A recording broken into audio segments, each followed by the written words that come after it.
Welcome to Founders Marketing Compass. Each episode explores startup founders' challenges in managing their marketing teams. We cover everything from setting the right KPI to analyzing customer acquisition costs and aligning with long-term strategies. My name is Edgar Spivak. With my experience as a co-founder and as a marketer, I'm interviewing founders and investors to learn how to build healthy, lasting relationships between startup founders and their marketing teams. Before we dive into our questions with Guy Poreh, I'm happy to learn more about your journey. Okay, well, it's a pretty weird one. I started out as an EVP at advertising firm, some of the best in the world. You've probably heard of BBDO. So I was the EVP digital of BBDO in Tel Aviv. And the way I started out was I had an idea for a startup while I was at BBDO. And we made it real. And I got funded by some of the biggest clients that we had. The startup was called Snooks. This was 2017, I think. No, sorry, 2013. This was what you know today as Instagram shopping, where somebody can say, hey, look at this product, and you click and you buy. But this was before Instagram. We were way ahead of our time. But this is the fun part. This enabled me to move from Tel Aviv to New York, where I was a bit in the advertising industry there because of that startup. And what happened was a lot of startups started just approaching me while I was there, like, help us out with marketing, help us out with sales. We don't know how to get our investors and so on. After a few weeks of this, I said, you know what? This is really interesting. I'm going to quit everything, start helping these startups. I did a lot of work in the beginning for equity, was sweat equity. Over time, I amassed a portfolio. Then I had two secondaries, which gave me real money to invest in startups. And then my partner and I, Ohad, opened up a syndicate for investing in startups called the Five Eyes. And we've done about 10 investments so far together. I have 22 companies in my portfolio, and it's a whole lot of fun. I will say that personally, I had the pleasure of working both with you and with Ohad, and I have nothing but warm words and recommendation for every startup who want funding to work with you. As I think you know, the first question is, you see a lot of startups, and I assume that the percentage of the startup that you actually invest out of the startup that you meet is very low, like every VC. And when we're looking on this marketing team, how do you evaluate if this startup have a good marketing team or not? You know what? This is a fun one. So being an investor, you probably think, there's Excel sheets and CAC and LTVs and what am I looking for and so on. I work a little bit differently. And, let's take a step back because marketing means a lot of different things to a lot of different people. I'm going to say this. Marketing for me is the art and science, but it's definitely an art of making your consumer or your customer choose you over the others and is willing to pay a premium to work with you over the others. So when you ask me, what am I looking for in a marketing team? It's not just the bits and bytes and the Excel sheet. It's are you able to create a brand that people will gravitate to? Do you know how to do it even without a budget? Are you creative enough to find solutions to get your customer and really understand their problems and then have some kind of great solution to answer those problems? That for me defines a marketing team. So if I were to kind of like summarize it, it's, for me at least, it's less the science and more the art. And it's definitely the way of thinking about customers' problems, not about the product you're building. It's about your customers' problems and how that product can solve those problems and how you communicate that. I love these questions, and I will be a bit a devil advocate with you. Of course. And because all the startups saying, I know everyone tell me, tell me this great story. But in the end, it comes down to a lot of analysis of the metrics. And if I take like Absolutely. Stage, they already have $500, $100 million. They have some revenue, They coming into the $4 or $5 million seed stage, and then you need to assess them. What are the marketing metrics that are the most important for you when you're assessing startup? If you can tell, for example, what are the metrics for the SaaS B2B and what are the metrics for the B2C? Okay, so first of all, that's a great question. And it's not about the metrics for SaaS B2B versus e-commerce or versus anything else. This is what I'm looking for. Have over time, and by the way, we usually invest in earlier stage startups mostly around round A, seed and round A. We don't do pre-seed. And what I'm looking for is the evolution of the metrics. Has the CAC gone down? Okay. Have you are you able to reduce it? Because to manipulate the metrics, to do better creative ads, maybe to come up with better content. I want to see a CAC cost go like this. Okay. And that's why I'm not going to say here's the metric for a certain vertical, because let's be honest, if you create a brand, your metric should be better than the standard. So what I'm looking for right now, or what I'm looking for when I assess the marketing teams, is the evolution of creating lesser cost of getting your clients to buy your products or service. And for how long do you look on this process? You say, okay, I met you, and show me those numbers 3-4 months from now, and then I will consider making this investment. For how long do you look on this decrease? Look, Someone coming for you hopefully, said, I have a round. yeah. The round is like 3 months, and this is the first time that he meeting you, and he tell me my CAC is $300, and Yeah. we know that this round gonna end in within 3 months, and you don't have enough time to evaluate the progress and the decrease in the CAC. Are there any other metrics? Do you compare it to other companies that you're familiar with? Absolutely. First of all, 3 months should be enough, okay? Because everybody starts somewhere. And for instance, if it costs you $600 to get a client in month 1, and in month 3 it's $, you're on the right path. And I already know that. So that I already know. Okay, and that's super important to me. You'd be surprised about the other metrics. I know you're going to have a lot of VCs after me, and they're going to be talking about their Excel sheets and how they evaluate the marketing teams and startups. Let's put it this way. If I've heard of you before you entered the room, that's a great start. If I've never heard of you, okay, you're starting just like everybody else. Now, there's a reason for it. At the end of the day, marketing, and I am a marketer at heart, right? That's been what I've been doing for 20 years before I started investing in startups. At the end of the day, if you don't have awareness, you don't have marketing. What are you doing, right? It's more sales as far as I'm concerned, if you don't have that awareness. So I'm evaluating, have I ever heard of you? What have I heard of you? Is this a good team? Is it a bad team? Is it a good product? Have I seen something about you? I would say this to every startup out there. If you're cold calling an investor who has never ever heard of you, you're starting at the bottom. Make an effort to make sure that your clients, your customers, your partners, vendors, and especially your investors have heard of you before you've even reached out to them. That is like the major metric for me. All the rest, to be honest, you can work on. You can work on the LTV. You can work on your product marketing. You can work on your collateral. You can work on everything and make it better. But come in with a great impression, and that means I've heard of you before in a good way. Heard of you before in not a good way. Also, you're starting at the bottom. I think we already have the soundbite for this episode.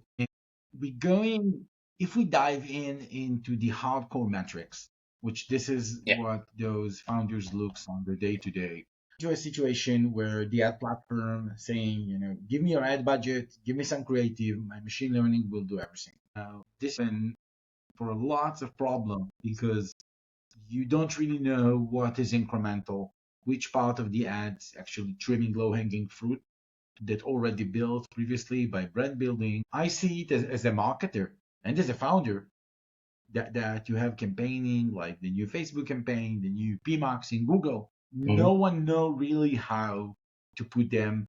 This one is a new one. This one isn't. This one just like going on the brand. This one is actually someone who started YouTube and decided to fill in the lead or to make a purchase. And Then your portfolio company come in and they report for you for some metrics. And of course, every founder will want to impress his investor, and they give you numbers. And I found it extremely hard to actually evaluate what is the right story behind those numbers. How do you approach this? Okay. So first of all, you're absolutely correct. You're talking about kind of attribution and how to attribute every piece of your marketing to the results that you want and what kind of results you're getting and so on, which is very smart. And you have to have that, by the way, once you go beyond round A. Then it becomes an Excel sheet, and as I say, more than a PowerPoint presentation.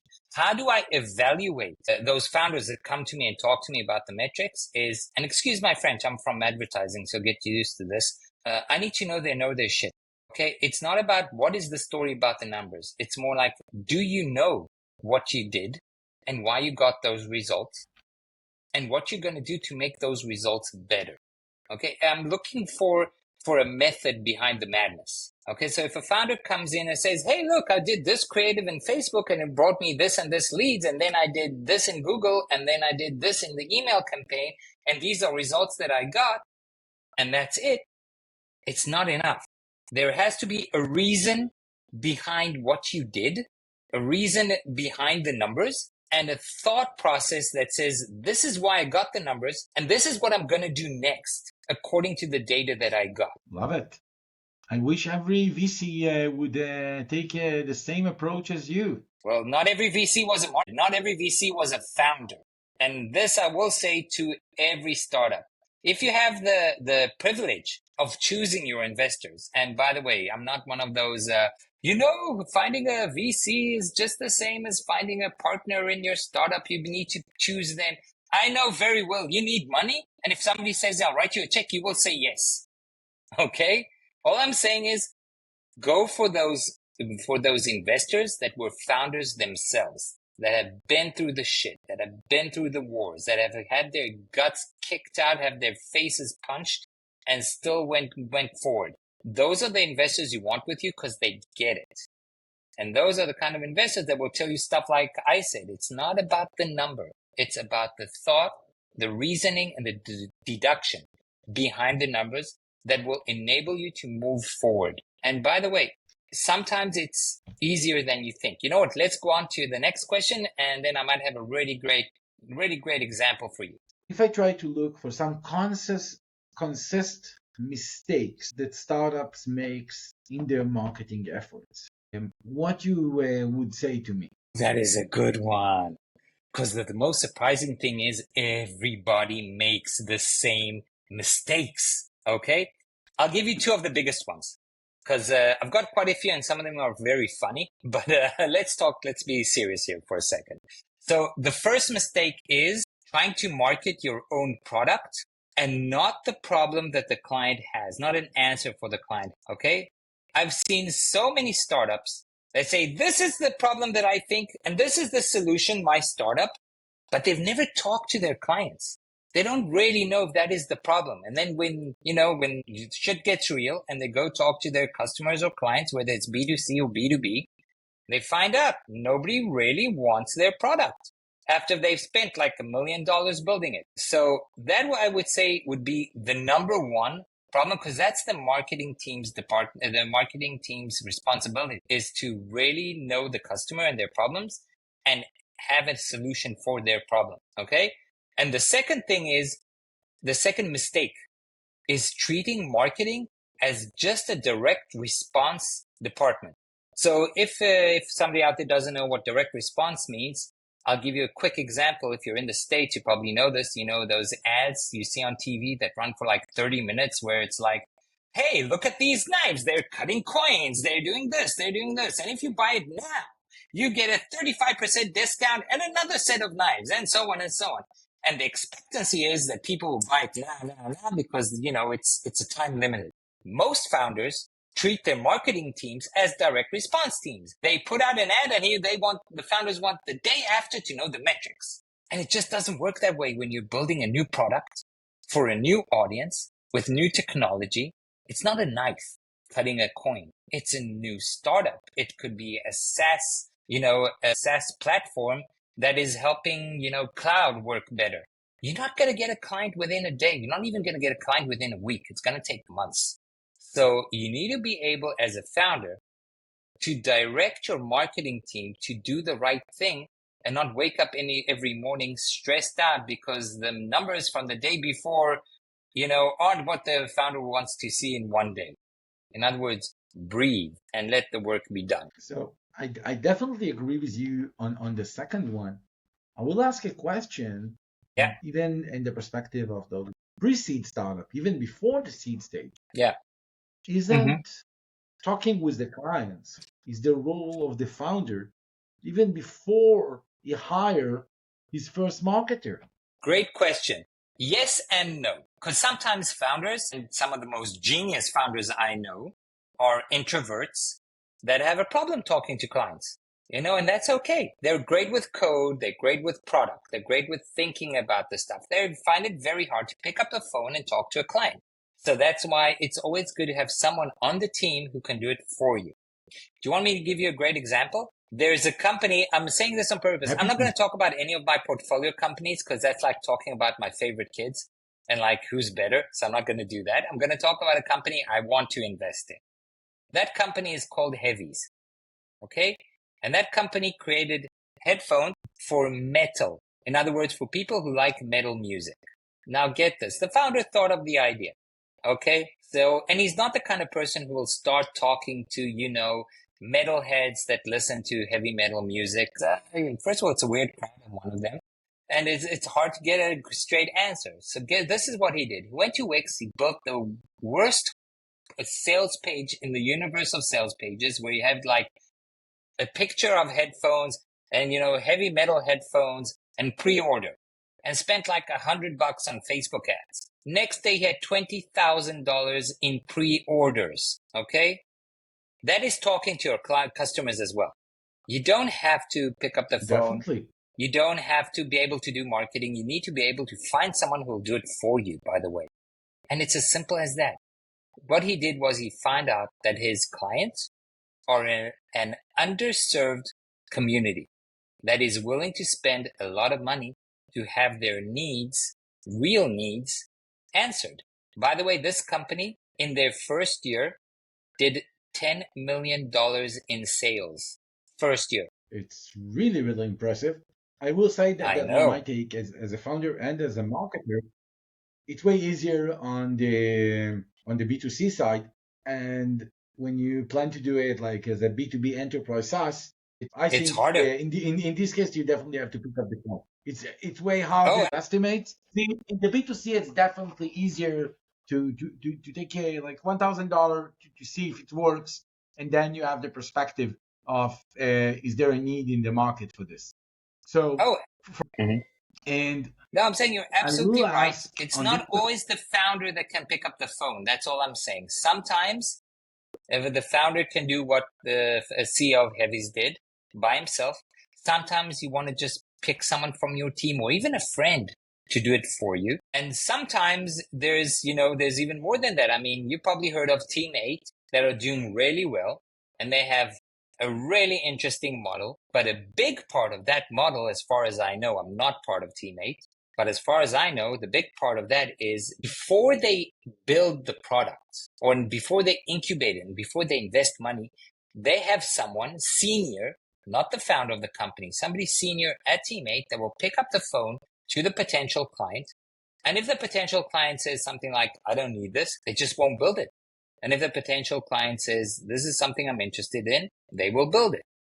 But the point is, you need to find a way to talk to your potential customer even before you build the product. I definitely agree with you in that. I will say this is something that I really like doing with Startup Today, helping them with their discovery process. And in many cases, I've personally seen that Startup Cam, they even reach like to half a million, maybe $1 million in sales, but they already trim all their network, all their low-hanging fruit. Now they're going into the real world and they understand And that there's nothing they have there. a great technology that doesn't solve any problem. Now they try to Yeah. reposition themselves and try to understand those problems. Now, I think that maybe one of the most important questions for this podcast is I'm trying to talk about this relationship between founders and their marketing teams, especially when they're growing in the seed stage. What is the one mistake founders commonly do when they're working with their marketing team? They go beyond. They understand they don't need to do it only as a DR. Yes, they have their like VP marketing. They have their head of growth. They pass the previous problem. What is the mistake that they're doing that prevent them from actually leverage their marketing team? The number one mistake in that front, I would say, is treating the marketing team as a sales team and not a brand building team. Okay. In other words, most founders tell their marketing teams only to look at the metrics. How much money are they putting in? In other words, how much money are they investing? How much are they getting back? How many sales did it bring immediately? Kind of like direct response, which I talked about before, and not understanding that the path to success is building a brand. Now, most of us know this instinctively. In other words, if I told you if there's one shoe and there is Nike, which one are you going to buy? Nike costs more, by the way. Which one are you going to buy? You're probably going to buy Nike. If you're looking for an EV and you want something great, you will pay more for a Tesla, right?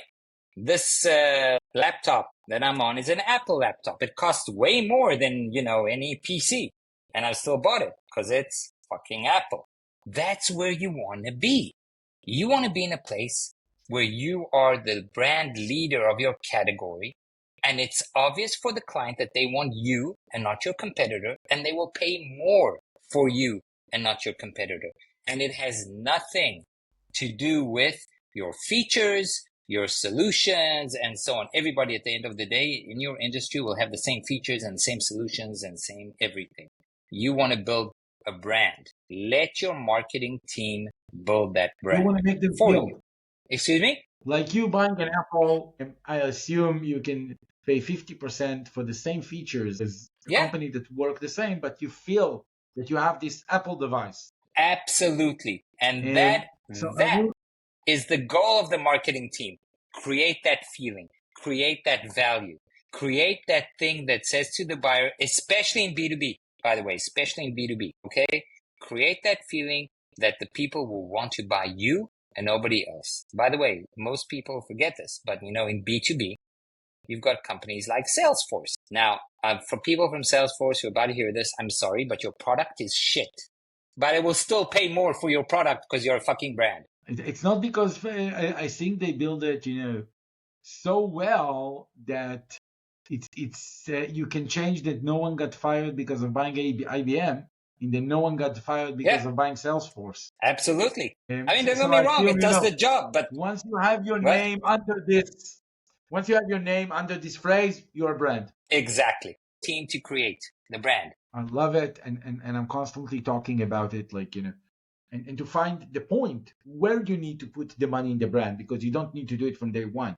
Day one, you need to show people actually willing to buy it. And then you need to build this brand in order to really make scale. Now, absolutely. For the last 4 short questions, what is the most surprising lesson you learned as an investor?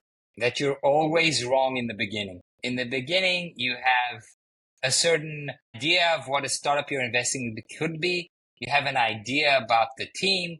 You have an idea who the clients are. And usually within 6 months, you're great surprised at yourself that you got everything wrong. And the companies that you thought would be an okay investment suddenly are $500 million. And the companies that you were sure would be rock stars close down after a year. By the way, I haven't lost a company yet. I've got 22 over 7 years. None have closed down. Hang on. It might happen. Statistically, it will happen. But at this point in time, I'm super proud that I haven't lost anyone. What is the common misconception about running a startup you would like to debunk? That it's somehow easy, that it's a path to richness. I think most startup founders start off like, this is going to be an exit. It's a path to riches. This is how it'll work and it'll be easy. And one client after the other, you'd be surprised, even though the literature and the podcasts and the videos, everything will tell you differently. It's like nobody listens. And I want to debunk that myth and say, guys, it is a roller coaster ride. you will get punched in the gut, in the face, kicked in the balls. If you're a woman, you'll be kicked everywhere. And female founders, by the way, are the most successful in my portfolio. And you better get ready for it. You just got to get ready for it, because being a successful startup founder means being able to take the hits and keep moving forward. It's not easy, but at the end, it is the most fulfilling way to live that I can think of. I wouldn't argue with you on that. Yeah, you've been And there. You've had I've been successes, you've there a had few failures, you've times, had yes. more successes. Yeah, you've been on the roller coaster ride. You know how it is. It's definitely a roller coaster. Yeah, But in the end of the day, as a founder, this is yours, and you're not working for someone yeah, else. And you can. there Yeah. is nothing that can replace this feeling when someone come and you see this invoice, and it can be hundreds of dollars or $100,000. It's the best. It's the best and the worst together. Oh, of course. No, I mean, that feeling when And somebody's willing to pay you for something you created, it is the best feeling ever. By the way, it's not just startups. Think of it this way. Musicians, rock musicians, actors, whatever, when people are willing to buy a ticket to your performance, it is an amazing feeling. And when people are willing to pay hundreds of thousands of dollars or even $10 for that thing that you built using your laptop, it's just a beautiful high. And then you get back down to earth and get back to work. if I take Guy before you met Ohad, and I would ask if you could give yourself one advice to this guy. The guy wasn't an investor yet. What would it Yeah. Don't consider your investments a passive investment. Everywhere you put in an investment, work with the founders to make it succeed. Be on their side. Be to help, not just like most VCs. I'm sorry, my community, but I'm going to tell the truth. It's not I'll give you a call and how can I help you? No, it's at least in the beginning, once every 2 weeks, sit down with them for an hour, help them solve their problems. If you don't know how to solve their problems, find people that will help them solve their problems. Get them consultants, get them advisors, be on their side when they really need you and not just for the check. Otherwise, you might as well put that check in real estate and forget it. Love it. And the last question is, what is the one question that I needed to ask you, but I didn't? Well, it's the hardest question of all, I think, if we're talking about marketing, is when do you start building the brand? And how much money do you need in order to build the brand? That's a really tough question. I'm glad you didn't ask it. And if I would have, If you would have, I would say this. If you're B2C, from day one, find somebody who knows how to build a brand even without money. And there's plenty of examples for it, including, Mark Zuckerberg, who built a brand out of this thing called Facebook, but mostly in the beginning, not letting everyone use his products. There was that, velvet rope. You have to be in Harvard and you have to have a harvard.edu end of email to get in. And he created such demand because of it. Like that was one tactic. The demand was because there were other things there as well, but it started building his brand for free. So if you're B2C, from day one. If you're B2B, if you have more than 5 clients paying you, it's time to start building the brand and starting to invest in building the brand. It's a great answer, and I hope it will resonate to a lot of founders listening to this podcast. Guy, I had a great time talking with you. I always have a great I time enjoyed with it a you. lot. Thank It's you. my pleasure. Thank you so much.